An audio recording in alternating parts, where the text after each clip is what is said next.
menyampaikan ini terima pakai data walaupun sampai hari ini Dia adalah anak kedua. Sekarang problem kita adalah apakah pemuda yang sekarang masih di kondisi keadaan itu ya tentunya kita juga harus menyesuaikan.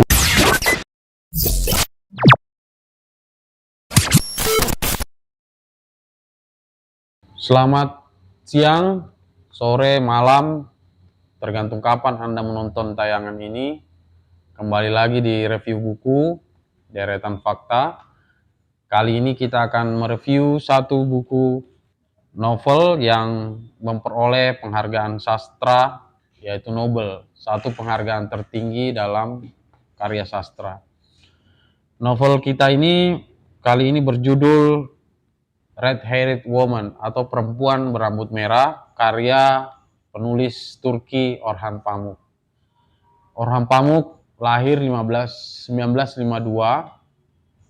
di salah satu kota di Turki, dan kemudian dia menulis cukup banyak novel, sampai kemudian salah satu novelnya, kalau tidak salah, My Name is Red, itu kemudian mendapatkan ganjaran penghargaan sastra, Nobel sastra. Nah, kali ini kita akan mereview satu bukunya yang terbit tahun 2016, diterbitkan oleh penerbit Bentang. Berkisah tentang, sebenarnya kisahnya cukup sederhana, seorang pemuda yang tidak punya hubungan baik dengan bapaknya atau ayahnya. Dia sejak kecil kemudian sudah terpisah dengan ayahnya.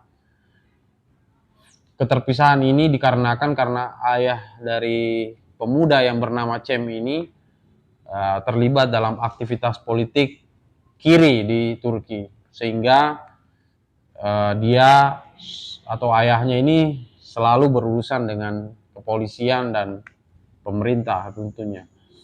Nah, karena Cem merasa ditinggalkan oleh ayahnya, kemudian juga pemasukan dari pendapatan tentu saja akan berkurang, Cem berusaha untuk membantu ekonomi keluarganya, juga ingin masuk ke jenjang yang lebih tinggi yaitu kuliah, tapi dia tidak mendapatkan dana yang cukup, sehingga pada suatu waktu dia bertemu dengan seorang penggali sumur yang namanya Tuan Mahmud. Tuan Mahmud inilah yang kemudian mengajak Cem untuk kemudian menjanjikan mendapat gaji tinggi ketika dia bisa menjadi asisten Tuan Mahmud ini dalam menggali sumur. Nah, lambat laun kemudian pekerjaan sumur yang cukup berat itu membuat Cem harus menghadapi berbagai persoalan. Hanya oase Cem ini bisa dari kerasnya pekerjaan menggali sumur bisa sedikit terobati dengan menonton teater di malam hari. Teaternya itu namanya cukup aneh, teater hikayat kehidupan. Nah, di mana posisi perempuan berambut merah? Cem jatuh cinta untuk pertama kalinya dan tertarik dengan si perempuan berambut merah itu di pertunjukan teater, karena perempuan berambut merah ini adalah salah seorang artis di teater tersebut, sehingga walaupun usianya agak jauh lebih tua daripada Cem, tapi ya mungkin dia ada ketertarikan yang lebih terhadap perempuan berambut merah ini. Dan kemudian kisahnya berlanjut sampai di suatu waktu dia berkencan dengan perempuan berambut merah ini. Nah, sebelum kita lanjut ceritanya, jadi buku ini itu dibagi menjadi 3 bagian. 3 bagian. Bagian pertama adalah bagian Cem bekerja dengan Tuan Mahmud, yakni menggali sumur itu. Bagian kedua adalah ketika Cem kemudian dewasa dan sudah mulai membangun bisnisnya. Dan yang ketiga adalah epilog atau penutup, itu dengan sudut pandang si perempuan berambut merah. Nah, dalam kisah novel ini sebenarnya kalau yang saya dapatkan adalah adanya hubungan rumit antara ayah dengan anak. Hubungan rumit ayah dengan anak ini tidak hanya antara Cem dengan ayahnya, tapi juga ketika ayahnya pergi dan dia bersama dengan Tuan Mahmud, si penggali sumur, ayah dari Tuan Mahmud ini juga dia anggap sebagai ayah angkat. Dan kebetulan di dalam mengisi waktu-waktu istirahat mereka setelah menggali sumur, kadang-kadang Tuan Mahmud ini bercerita. Jadi bercerita tentang berbagai macam hasanah cerita, termasuk dari cerita-cerita dari kitab suci.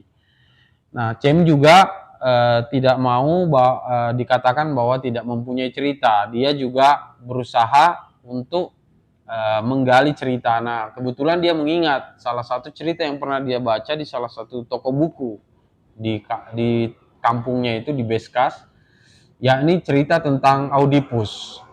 Kita tahu bersama salah satu drama di Yunani yang bercerita tentang Oedipus, yakni seorang anak yang membunuh ayahnya, yang kemudian dalam psikologi modern oleh seorang Sigmund Freud itu membuat satu teori yang namanya Oedipus Complex. Nah, jadi Orphan Pamuk sebenarnya di dalam cerita atau di dalam buku ini mencoba memasukkan unsur-unsur cerita atau drama atau sastra Oedipus itu dalam ceritanya, ya, hubungan antara ayah dengan anak. Dimana kalau dalam teorinya Sigmund Freud kan kita tahu bersama bahwa sang Oedipus ini atau sang anak ini mencoba untuk bersaing dengan ayahnya dalam memperebutkan cinta daripada ibunya. Jadi musuh pertama anak itu adalah seorang ayah kalau dalam teorinya Freud. Nah, Oedipus inilah yang kemudian merangkai atau menjadi benang merah daripada cerita dari Orphan Pamuk ini. Jadi tidak hanya hubungan Cem dengan ayahnya seperti yang saya katakan tadi, juga hubungan Cem dengan Tuan Mahmud yang dia anggapnya sebagai ayah. Juga nanti setelah Cem mempunyai anak, itu juga berkonflik dengan Cem itu sendiri sebagai bapak. Jadi hubungan Oedipus ini yang kemudian di sepanjang buku ini mewarnai kisah daripada seorang anak berhadapan dengan ayahnya. Kita tahu bersama bahwa otoritas seorang ayah atau kehilangan seorang ayah itu memang menjadi satu problematika tersendiri di dalam keluarga. Orphan Pamuk menulis dengan alur yang maju, ya, saya kira alur maju, dan kemudian menggunakan dua sudut pandang. Sudut pandang pertama di bagian 1 dan bagian 2 adalah sudut pandang dari Cem, sementara di bagian ketiga sudut pandang dari perempuan berambut merah ini sebagai penutup dari cerita yang ada di dalam buku ini. Nah, mungkin kalau yang pertama membaca sastra Turki atau tulisan penulis-penulis Turki mungkin terkesan agak lambat daripada penceritaan yang dituturkan oleh Orphan Pamuk ini. Tetapi ketika kita kemudian mencoba untuk lebih dalam lagi terlibat dalam kisahnya, ini di belakang ada plot twist yang sangat mengejutkan pembaca. Jadi para pembaca yang kemudian senang dengan plot twist, saya kira Let Hair Woman ini sangat direkomendasikan karena kejutan-kejutan di akhir termasuk seperti apa nasib Cem berhadapan dengan anaknya ternyata nanti itu akan kita tentukan di akhir novel ini. Saya kira itulah tadi pemaparan singkat, review singkat tentang Perempuan Berambut Merah karya Orphan Pamuk ini. Jadi saya rasa ketika membaca novel Orphan Pamuk ini saya menemukan sesuatu yang baru, sentuhan terutama suasana kota Istanbul di sekitar 1980-an, karena pada periode sasi itu politik yang ada di Istanbul yang ternyata ya sangat terpengaruh oleh dua kebudayaan besar, yakni di barat dan timur. Seperti kita ketahui bersama, Turki adalah negara yang sekuler, tapi di bagian timur itu masih sangat menjaga tradisionalisme. Nah, ini juga ada di dalam buku ini, kalau tidak salah dalam salah satu dialog di antara Cem dengan anaknya, itu ada pertentangan khas antara modernisme dengan tradisionalisme. Itulah saya kira secuplik review saya. Saya lumayan senang dengan Orhan Pamuk. Dari buku pertamanya yang saya baca ini memberikan saya perspektif yang berbeda, terutama cara atau teknik dia bagaimana membangun kisah dan cerita yang kemudian di akhirnya mengejutkan kita, mengejutkan saya terutama pembaca ya dengan plot twistnya. Dan saya kira penghargaan Nobel mungkin ya wajar didapatkan oleh seorang Orhan Pamuk ini. Sekian dulu review buku kita kali ini, sampai jumpa di review-review buku selanjutnya. Salam literasi.